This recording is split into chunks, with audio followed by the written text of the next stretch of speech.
Hi, welcome to my channel. This reading will be for the sign of Sagittarius. So you have the Sun card at the bottom. You could be dealing with a Leo, but it is the happiest card in the deck. I feel like perhaps you are in a... Right now you're in a mood where you're very happy or content. And I think it's, spring is coming or is it spring already? I don't know, but the weather's coming up and you finally feel like you can,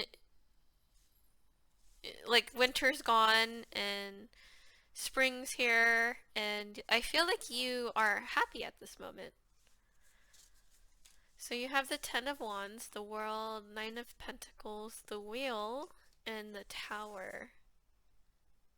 Yeah, so I feel like you're the Nine of Pentacles here, where you feel like you can enjoy life for now. Because perhaps there was an epiphany moment that had happened recently, and you're realizing that you can put it in the past, and you don't need to constantly worry about it. Because I feel like you had to let something go. I usually take the first card as the strongest, so perhaps there is something in the recent past that you had to let go and you tried to understand it fully. Knight of Wands. Yeah, so a lot of Leo I feel in your reading so far. You can be dealing with a Pisces, another fire sign like yourself. Eight of Wands, but there is someone that wants to send you a message with this Eight of Wands here. But I don't know if you're waiting for them. It's more of like you know that they're there and you know that you have to deal with them, but you're not waiting around for this person. Because I feel like this person is very in and out of your life with this Knight of Wands here. But you do view them as your happily ever after. Like, I feel like you want to keep this person around because they're so important to you. But at the same time, you're not like waiting at your phone seeing if they texted you or called you. You just feel them around your energy, and I feel like they feel the same about you. They view you as this Ten of Cups. You could be dealing with a Virgo, it doesn't have to be, or a Scorpio. But I feel like you view each other in the same light with this Ten of Cups here. Like, it's almost like you both want that happy family together. But I feel like this situation is very in and out. It's not stable yet because I feel like you're living your life and they are living their life.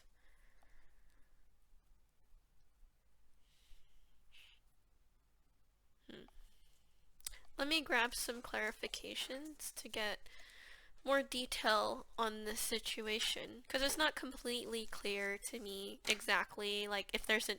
I feel like there might be an issue, and it might be because this person is in and out of your life. But I feel like you do the same to them as well. But let me grab some clarifications so I can better understand what is happening with you and this person. Definitely a romantic situation. Yeah, with this infinity symbol, like this infinity symbol on her arm is really sticking out to me.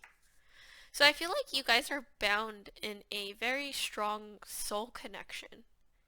It's a very, very deep connection. And you had that epiphany moment. You had an epiphany moment about this person. Whether that be that this person is your forever person, or you understanding that you could still live your life without this person. Because with it being so unstable, it really put you in this hangman where you felt stuck, like you felt stuck on this person. But you had that epiphany moment and you're learning how to let it go. and you're trusting the universe with it instead of trying to gain control of it. I believe last week I did a reading about, it was about you and this person being your twin flame. And I feel like it's the same cycle going on, but in a different stage. And you're kind of learning that you have to surrender to the divine, and you have to learn how to trust in the divine and in divine timing, and understanding that this connection will happen when it's supposed to. And it's about learning how to let go of that control. You definitely are in a twin flame journey, or you're on a journey with your divine counterpart. And it's very difficult to deal with that. You know, it's not an easy journey at all. But let me grab some clarifications. Eight of Cups. Yeah, see, so you're learning how to let it go. And you're learning how to walk away from your, but you're learning how to let it go in a way where you're trusting in the universe. Like, you're not letting this person go, but you're letting them go in a way where you're letting go of control and trying to grasp, or you're no longer trying to force this person to think a certain way. You're just trusting that they will eventually come back around to you. The Tower came out twice. And I feel like that was the big epiphany moment, is when you realize that you can't control the situation. You're learning that this person is your other half, but you can't control that aspect because it's all up to the divine, and it's it's out of our control, and it's really hard to let that go because it feels so weird to have to let it go and just trust. But I feel like you're having that epiphany moment right now. The Lovers. Yeah, this person definitely is your other half. You could be dealing with a Gemini, Scorpio, Cancer. You could be dealing with a Cancer. But I feel like you don't see that this person feels the same way. And you're desperately wanting that mental clarity. But I feel like, you know, the Ace of Swords clarifying the Tower and the Ten of Cups. You're having that giant big epiphany moment. You're having that mental clarity, realizing that the best thing to do is to trust in the divine. And if it's meant to happen, they will let it happen. And it's hard to not want to control that, because we want to control that. We want to control our destiny. We want to control our lives. But that control is an illusion. Sure, we could try to control something, but we're actually pushing it away when we try to control something, because that's not how the energies work. It's very difficult to grasp that, because we are human living in our 3D bodies, and control is something that comes from our ego, and it's easier to act from our ego. The Strength card again. You can definitely be dealing with a Leo, because it came out twice here. Judgment, that's Gemini and Scorpio energy. But I feel like from this Judgment card, it's about you understanding the connection from the higher realms, and understanding that it's a divine connection. And you're kind of put with this situation with this person, and understanding it from a spiritual standpoint. And it's not easy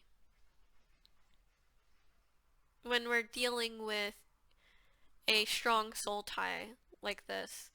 It's difficult for our human minds to wrap our head around it. Because I feel like you're kind of questioning it in that way, where you're like, am I right about this connection? Am I right to keep this person around? Because to the normal human, they would think it's toxic. Queen of Swords. But you understand how to, cut, because I feel like there's other interferences, or people have their opinions about this, and you're afraid of their judgment, and you're afraid of what they think about you, but you're learning how to cut that out because they don't understand you in this way. They don't understand this connection because they're not in it. So yeah, they'll have opinions, but does it matter about their opinion? I just saw 1111. Definitely dealing with your divine counterpart here. And that was like a strong message to not give a shit about what these other people think about you. Sorry. So I'm gonna grab from the oracle here. See if there's any advice that the universe has for you pertaining this situation. They have a lot of advice for you, by the way. But it's about you understanding your connection. Because you will best understand that. And I think that you do. I think you do. You understand what is going on.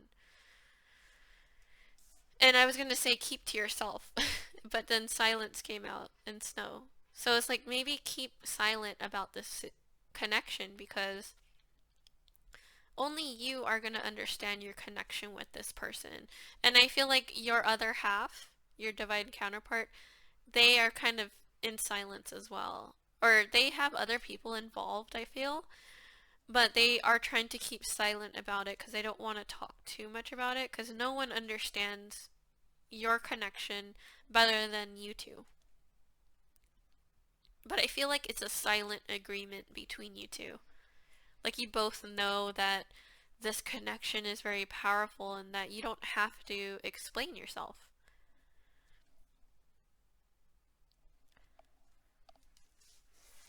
Yeah, so I feel like you both are on the same page here. Because they're your mirror. They're your reflection. So it's almost like you guys communicate telepathically. Let me grab some advice from the romance deck here pertaining the situation. Very clean shuffle there. I feel like you and this person, you are connected in the 5D. Like you guys are doing work together in the 5D. And I feel like you could sense that because whatever work you do in the 5D, it will reflect on your 3D life. So I feel like you both are doing that work that you need to do with this connection. It says let go of control issues. Did I not just say that earlier? Yeah, so I feel like the control. Okay, so don't feel bad if you want to control certain aspects of this relationship because that is natural to feel that way. And I feel like this is the universe telling you that it's okay that you feel that way because you're supposed to. And it's about learning how to let go of that control issue that you have pertaining this situation. And don't be so hard on yourself for feeling that way. It's supposed to happen like that. Allow this situation to unfold naturally. And that's about trusting in the divine and letting what is supposed to happen happen. Because when when you let go of this person and you trust in the divine, that's when they'll come back to you and they'll send you that message because they feel like your energy is pulling away from them. So then naturally their energy will want to come to you. So the hard lesson is learning how to let go of that control issue. And that's hard in a twin flame journey or a divine counterpart. Like when you're dealing with your divine counterpart, that's really hard to let go of control. Because all you can think about is this person and how they are your complete other half. But the point of the journey is so that you can raise the vibration of the collective and to show others that you can learn how to love unconditionally, how to love this person unconditionally, and let go of that control and trust in the divine. That's the whole point of the twin flame journey. Codependency, yeah. Because I feel like you both are codependent on each other in an energetic standpoint. And it's about learning how to heal these codependent sorry, I can't even talk. It's about learning how to heal those codependency traits that we had developed in our childhood. And that's not easy to heal. Like, those are very deep wounds that make it very difficult for us to heal. But we gain those throughout our lifetime. And you're not alone. Like, everybody is codependent in some way, even when they try to say they're not. There's certain things that people cling on to. But the point of this journey is healing those codependency tendencies. Wait, codependent tendencies. Okay. I had to think about that. And children. So you can have children with this person or this. I feel like children are involved somehow. Or perhaps you've known this person since childhood. You would know. But yeah, so this journey is about learning how to let go of the control issues and learning how to heal your need to be codependent on someone and vice versa with the other person because they're your other half and they mirror you and you guys will trigger each other in that way. Yeah, and yeah, so that's all I have for you. I hope that helped you and thank you for watching.